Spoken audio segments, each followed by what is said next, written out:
ஜிம்மில் போய் வெயிட்டை குறைக்கலான்ட்டு எவ்வளவு எக்ஸசைஸ் பண்ணாலும் 10% மேல் வெயிட்டை குறைக்க முடியாது.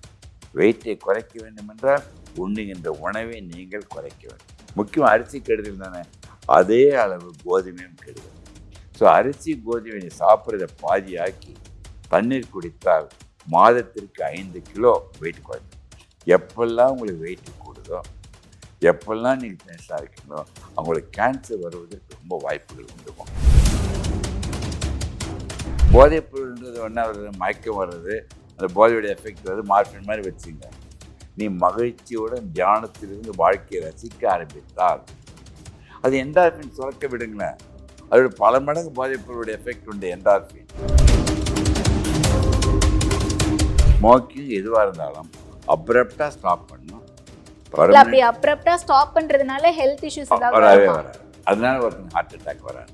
ஆனால் நிறுத்துறமே சொல்லி கவலைப்பட்ட ஹார்ட் அட்டாக் வரும். நிறுத்துறதுக்கு தான் தயாராக ஆக்கி கொண்டு உடல்நலத்துக்குன்னு சொல்கிறாங்க, இவங்கெல்லாம் சொல்கிறாங்கன்னு சொல்லி தயாராகி கொண்டால் அப்ரப்டாக நிறுத்தணும், பர்மனெண்ட்டாக நிறுத்தணும், கம்ப்ளீட்டாக நிறுத்தணும். குறைச்சிக்கிட்டே வரத்துக்கு இறக்கிறதுக்கு வாய்ப்பு உண்டு. ஃபாஸ்ட் ஃபுட் ஏன் சில்ட்ரன் அடிக்ட் ஆகிறாங்க தெரியுமாம்மா? ரொம்ப டேஸ்ட்டாக இருக்கிறது, எல்லாம் டிவியில் பார்த்து சாப்பிட்டு இந்த இன்ஃபென்டல் ஒபிசிட்டி ரொம்ப காமன் ஆகிடும். சின்ன வயசில் குழந்தைங்க பருமனாக இருக்காங்கல்ல, அந்த குழந்தைகள் 25 வயதில் சர்க்கரை வியாதி, இரத்த கொதிப்பு, ஹார்ட் அட்டாக், ப்ரெஷர் எல்லாம் வந்து இறப்பதை கடவுள் கூட காப்பாற்ற முடியாது. நெய், வெண்ணெய், தேங்காய் எண்ணெய் இதெல்லாம் ஒரே இதில் அவாய்ட் பண்ணணும். அதுக்கு பதில் என்ன தெரியுமா, எந்த எண்ணெய் யூஸ் பண்ணோம்னா அரிசி தவிட்டில் எடுக்கிற ரைஸ்பிரான் ஆயில், நல்லெண்ணெய், சூரியகாந்தி எண்ணெய், ஆயிலி ஆயில்லாம் வந்து ரத்த குழாயை படியாது. ஞாபகத்துக்கு அந்த எண்ணெயை பொரியலுக்கு ஏதாவது பயன்படுத்த ஒரு முறை தான் பயன்படுத்த, ரீயூஸ் பண்ணக்கூடாது. அரை பிளேட் வந்து காய்கறி பழங்களாக இருக்கும், 1/4 பிளேட் நீங்கள் சாப்பிட்ற அரிசி கோதுமை, 1/4 பிளேட் ப்ரோட்டீன் நட்ஸு, ஆயில் கம்மியாக, உப்பு ஒரு நாளைக்கு 5 கிராம், 4லேருந்து 5 கிராம் மேலே உப்பு சாப்பிடணும். தண்ணீர் நன்றாக குடிக்க வேண்டும். தூங்குறதுக்கு இங்கே 3 மணி நேரத்துக்கு சாப்பிடணும். ஜார்ஜியா பல்கலைக்கழகத்தின் நிர்வாகிகளின் சிறப்பு ஆலோசனை கூட்டம் வருகின்ற மே 10 முதல் மே 20 வரை சென்னை எஸ்கே மருத்துவமனை மற்றும் திருச்சி, மதுரை, கோயம்புத்தூர், வேலூர் ஆகிய மாவட்டங்களில் நடைபெற உள்ளது. குவி, இந்தியாவின் தலை சிறந்த vernacular edtech brand, skilling everyone everywhere. சமீப காலங்களில் போதை புழக்கம் அப்படிங்கிறது மாணவர்கள் மத்தியிலையுமே ரொம்ப அதிகரிச்சுட்டு வந்துட்டு இருக்கு. மாணவர்கள் அப்படின்னும் போது 10-12 வயசுல இருந்தே போதை வஸ்துக்களை பயன்படுத்த ஆரம்பிக்கிறாங்க. இது அவங்களுக்கு ஃபியூச்சர்ல என்ன மாதிரியான உடல் ரீதியான பிரச்சனைகள்? ரொம்ப இது குளோபல் இஷ்யூ ஆகி போச்சுமா. இது விஞ்ஞான வளர்ச்சின்னு சொல்லி, அர்பனைசேஷன் ஆகிறேன்னு சொல்லி, வெஸ்டர்னைசேஷன் ஆகிறேன்னு சொல்லி சிகரெட் பிடிக்கிறது, போதைப் பொருள்கள் அடிமையாகிறது, இது அனைத்தும் பேரண்டேஜ் சரியில்லை என்றால், இல்லாவிடில் இது எல்லாமே என்ன தெரியுமாம்மா, ஃப்ரெண்ட்ஸ்னால வரக்கூடிய அசோசியேஷனால் சில்லுன்னு வருது. எவ்வளோ தூரம் பெற்றோர்கள் இருக்காங்க, குழந்தைங்களை வந்து தன்னிருக்கின்ற வரை அது ஃபியூ ஹவர்ஸ், முக்கியமான நேரம் பள்ளிக்கூடத்தில் தான். அந்த பள்ளிக்கூடத்தில் இருக்க மாணவர்கள் கூட இருக்கிறாங்கல்ல, அவர்களை பார்த்து தான் இவர்கள் கெடுகின்றார்கள். அதனால் வந்து ரொம்ப இந்த காலத்து இப்பொழுதே நீ இது பண்ணலன்னா, இந்த ஸ்மோக்கிங்கோ போதைப் பொருளால் மூளை மங்கிவிடும். ஸ்மோக் பண்ணால் இதயம் வந்து இந்த கிளாட் வரும், இந்த அடைப்பு வருதில்லை, வேகமாக அடைப்பு உண்டு பண்ணிவிடும் நிக்கோட்டின் அட்ரினோட சேர்த்து. ஸோ அனைத்தும் உங்களை அழிக்கின்ற பொருளாக வைத்துக்கொள்ள வேண்டும். அதான் எல்லாருக்கிட்டும் நம்ம சொல்கிறத சொல்லுங்கள். போதைப் பொருள்ன்றது ஒன்றா வருது, மயக்கம் வர்றது, அந்த போதையுடைய எஃபெக்ட் வருது, மார்பின் மாதிரி வச்சுங்க. நீ மகிழ்ச்சியுடன் தியானத்திலிருந்து வாழ்க்கையை ரசிக்க ஆரம்பித்தால் அது என்டார்பின் சுரக்க விடுங்களேன். அதோட பல மடங்கு போதைப் பொருளுடைய எஃபெக்ட் உண்டு என்டார்பின். அப்போ 100 வருடம் வாழ வைக்கலாமே. ஸோ அதை நீங்கள் இப்போவே கற்றுக் கொடுக்கணும், எஜுகேட் பண்ணணும். அதை பண்ணலைன்னா நம்ம அழித்து விடுவார்கள். மக்கள் நிறைய பேர் போயிட்டுருக்காங்க. மது அருந்துதல், புகைப்பிடித்தல், போதைப் பொருள் அனைத்துமே மனிதர்களை அழிக்கின்ற கருவியாக மாறிவிட்டதுமா. நம்ம அதை எஜுகேட் தான் பண்ணணும். அது பண்ணின கட்டாயம் குழந்தைகள் எல்லாம் கற்றுக்கொள்ள தயாராக இருக்கிறாங்க.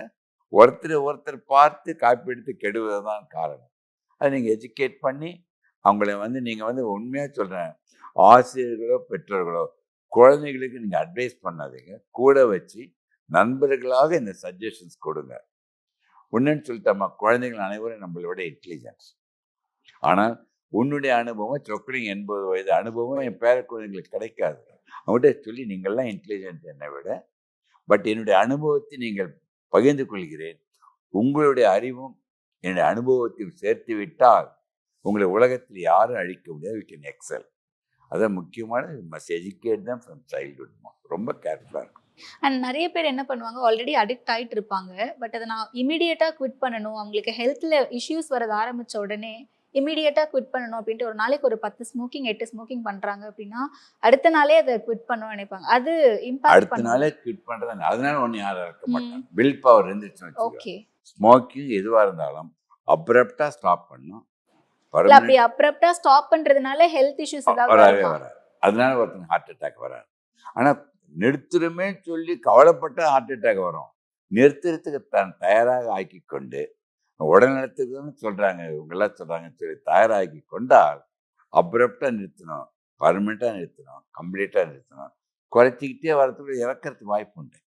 ஸோ அனைத்துமே இந்த கெட்ட விஷயங்களை உடனே நிறுத்தணும். வில் பவர் தான் நிறுத்திட்டு நல்லா இருக்க முடியுமா? அதை கொஞ்சம் எஜுகேட் பண்ணி அவங்களுக்கு ப்ரிப்பேர் பண்ணி தான் கொண்டு வர முடியுமா? பண்ணிடலாம், கட்டாயம் பண்ண முடியும். நான்வெஜ் சாப்பிடும்போது நிறைய பேர் என்ன சொல்லுவாங்க, ரெஸ்ட்ரிக்டடா தான் சாப்பிடுவாங்க. ஆல்ரெடி நீ ஸ்மோக் பண்ற, ட்ரிங்க்ஸ் பண்ற, இதுல கூட வந்து சைட் டிஷ் அப்படின்ற பேர்ல மீட்ஸ் நிறைய எடுத்துப்பாங்க. சிக்கன், மட்டன் அப்படின்ட்டு அந்த கிரேவியா ரொம்ப ஸ்பைசியா, அது எல்லாமே எப்படி? அதான் முக்கியமான பாருங்களேன், இந்த ஃபேட்டி ஆசிட்ஸ் இருக்குல்லம்மா, இந்த டிரான்ஸ் ஃபேட்டி ஆசிட், முக்கியமாக இந்த ஃபாஸ்ட் ஃபுட்டு அனைத்தும் நீங்கள் தவிர்க்க வேண்டும். ஃபாஸ்ட் ஃபுட் ஏன் சில்ட்ரன் அடிக்ட் ஆகிடுறாங்க தெரியுமாம்மா? ரொம்ப டேஸ்ட்டாக இருக்கிறது எல்லாம் டிவியில் பார்த்து அதை சாப்பிட்டு இந்த இன்ஃபென்டல் ஒபிசிட்டி ரொம்ப காமன் ஆகிடும். சின்ன வயசுல குழந்தைங்க பருமனாக இருக்காங்கல்ல, அந்த குழந்தைகள் 25 வயதில் சர்க்கரை வியாதி, இரத்த கொதிப்பு, ஹார்ட் அட்டாக், ப்ரெஷர் எல்லாம் வந்து இறப்பதை கடவுள் கூட காப்பாற்ற முடியாது. இது அனைத்துமே இந்த ஒபிசிட்டியை சொல்கிறோம், இரத்த கொதிப்பு சொல்கிறோம், கொலஸ்ட்ரால் கூடுது, சர்க்கரை வியாதி வந்து இப்போ நானும் சேர்ந்த சிண்ட்ரோம் எக்ஸ்ன்னு பேர், மெட்டபாலிக் சிண்ட்ரோம். இது அனைத்தும் தன்னை அழிக்கின்ற கருவியை நோக்கி அவங்க போயிட்டு இருக்காங்க. அதை முற்றுப்புள்ளி வைத்து விட்டால், ரிவர்ஸ் பண்ணிட்டீங்கன்னா கட்டாயம் சரிப்படுத்த முடியும். அவங்க வந்து எஜுகேஷன் தான் முக்கியமானதுமா. அதில் வந்து மாற்று கருத்தே வச்சுக்காதீங்க. அந்த ஃபுட்டில் பார்த்தீங்கன்னா எந்த இது ஆயிலும் வெளியில் வைத்து உரைகின்றதோ, ஃபார் எக்ஸாம்பிள் நெய், வெண்ணெய், தேங்காய் எண்ணெய், இதெல்லாம் ஒரே இதில் அவாய்ட் பண்ணணும். அதுக்கு பதில் என்ன தெரியுமா, எந்த எண்ணெய் யூஸ் பண்ணோம்னா அரிசி தவிட்டில் எடுக்கிற ரைஸ்மேன் ஆயில், நல்லெண்ணெய், சூரியகாந்தி எண்ணெய், ஆயிலி ஆயில்லாம் வந்து ரத்த குழாயில் படியாது, ஞாபகத்துக்கொள்ளும். அந்த ஒரு அந்த எண்ணெயை பொரியலுக்கு ஏதாவது பயன்படுத்த ஒரு முறை தான் பயன்படுத்த, ரீயூஸ் பண்ணக்கூடாது, த்ரோ பண்ணிடணும். அந்த எண்ணெயை குறைத்து, ஆயிலை குறைத்து உங்கள் ஆயிலை கூட்டிக் கொள்ளுங்கள். அந்த இந்த ஃபேட்டில் சாப்பிடலாம், மட்டன் சிக்கன்லாம் சாப்பிட பற்றி அளவோட. மட்டன்லாம் எடுத்துக்கிட்டோம்னா நேச்சுரலாகவே ஃபேட் அதிகமாக இருக்கும், அதிகமாக ஆகிடும். பட் அளவோட சாப்பிட்டுட்டு அது ஜீரணமாக்கிற வரை எக்ஸசைஸ் பண்ணிக்கிட்டீங்கன்னா மட்டன் பிரியாணியே சாப்பிட வாரத்துக்கு ஒரு நாள் கூட சாப்பிடலாம். இது வரைக்கும் மட்டன் பிரியாணியும் முட்டை சாப்பிட்டு இது வரைக்கும் ஹார்ட் அட்டாக் வரல. இந்த எதிர்மறை எண்ணம் மீதெல்லாம் தான் காரணமாயிடும். ஸோ 3 ஊக்கில் எப்போதும் கடைப்பிடிக்கும் உணவை, அதை அடிக்கடி சொல்கிறேன். 1/2 வயிறுக்கு மேலே சாப்பிட ஒரு பிளேட் வச்சிங்களா சாப்பாட்டில், 1/2 பிளேட் வந்து காய்கறி பழங்களாக இருக்கும், 1/4 பிளேட் நீங்கள் சாப்பிட்ற அரிசி கோதுமை, 1/4 பிளேட் ப்ரோட்டீன் நட்ஸு, ஆயில் கம்மியாக, உப்பு ஒரு நாளைக்கு 5 கிராம், 4லேருந்து 5 கிராம் மேலே உப்பு சாப்பிடக்கூடாது. தண்ணீர் நன்றாக குடிக்க வேண்டும். தூங்குறதுக்கு மிஞ்சி 3 மணி நேரத்துக்கு வந்து சாப்பிடணும். காலையில் நன்றாக, மதியம் குறைவாக, இரவு உணவு மிக குறைவாக சாப்பிட்டால்தான் நீங்கள் வாழ்க்கை நடத்தும். சாப்பிட்ட பிறகு அடிக்கடி சொல்லுவேன், வேலைக்கு சாப்பிட வேண்டாம், வேண்டிய போது சாப்பிட்டால் போதும்.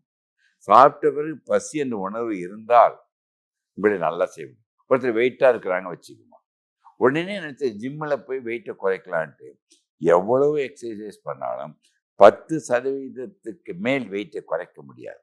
வெயிட்டை குறைக்க வேண்டும் என்றால் உண்ணுகின்ற உணவை நீங்கள் குறைக்க வேண்டும். முக்கியம் அரிசி கெடுதல் தானே, அதே அளவு கோதுமையும் கெடுதல். ஸோ அரிசி கோதுமை நீ சாப்பிட்றத பாதியாக்கி தண்ணீர் குடித்தால் மாதத்திற்கு 5 கிலோ வெயிட் குறைஞ்சிடும். எப்பெல்லாம் உங்களுக்கு வெயிட்டு கூடுதோ, எப்பெல்லாம் நீங்கள் டென்ஷனாக இருக்கீங்களோ, அவங்களுக்கு கேன்சர் வருவதற்கு ரொம்ப வாய்ப்புகள் உண்டுமா. ஸோ இதெல்லாம் முக்கியமாக யாரும் பயமுறுத்தலை, உங்கள் மூலம் மக்களுக்கு நேரில் தெரிய வைக்கும். ஒரு சிலர் வந்து நீங்க சொன்ன மாதிரி வில் பவரோட இமிடியேட்டா குவிட் பண்ணிடுவாங்க. பட் ஆல்ரெடி அவங்களுக்கு ஆர்கன்ஸ் எல்லாமே கொஞ்சம் ஒரு மாதிரி ஹெல்த் இஷ்யூஸ் வந்திருக்கும். ஸோ அப்படி இருக்கும்போது அவங்க வெறும் இந்த மாதிரி ஹெல்த்தி ஃபுட் டயட் எடுக்கிறதுனாலேயே அவங்க அதை கியூர் பண்ணலாம். அந்த மாதிரி முடியாத கேஸ் நிறைய டி அடிக்ஷன் சென்டர் வச்சுருக்காங்கம்மா. Keep them under observation.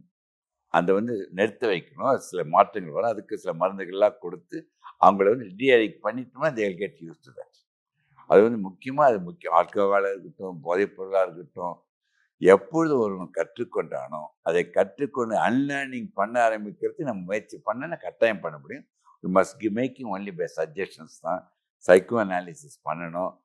பண்ணிங்கன்னா கட்டாயம் வந்து விடைபெறும். நான் என்ன சொல்கிறேன், நேயர்கள் இனிமேல் அதில் மாட்டிக்கிட்டு வெளியில் வர்றதை விட இது வரைக்கும் யாரும் அடிக்ட் ஆகல, அவங்க மாட்டாமல் இருக்கிறதுக்கு இது பயன்படுத்திக்கிற இந்த நேர்காணலை மாட்டிக்கொண்டு அவதிப்படுபவர்களே விடை பெற்றுக்கலாம். அதோட சந்தேகம் கிடையாது. தொடர்ந்து நிறைய பேசுவோம். நேரத்திற்கு நன்றி சார். நன்றி, வணக்கம். ஜார்ஜியா பல்கலைக்கழகத்தின் நிர்வாகிகளின் சிறப்பு ஆலோசனை கூட்டம் வருகின்ற மே 10 முதல் மே 20 வரை சென்னை எஸ்கே மருத்துவமனை மற்றும் திருச்சி, மதுரை, கோயம்புத்தூர், வேலூர் ஆகிய மாவட்டங்களில் நடைபெற உள்ளது. GUI, இந்தியாவின் தலை சிறந்த vernacular edtech brand, skilling everyone everywhere.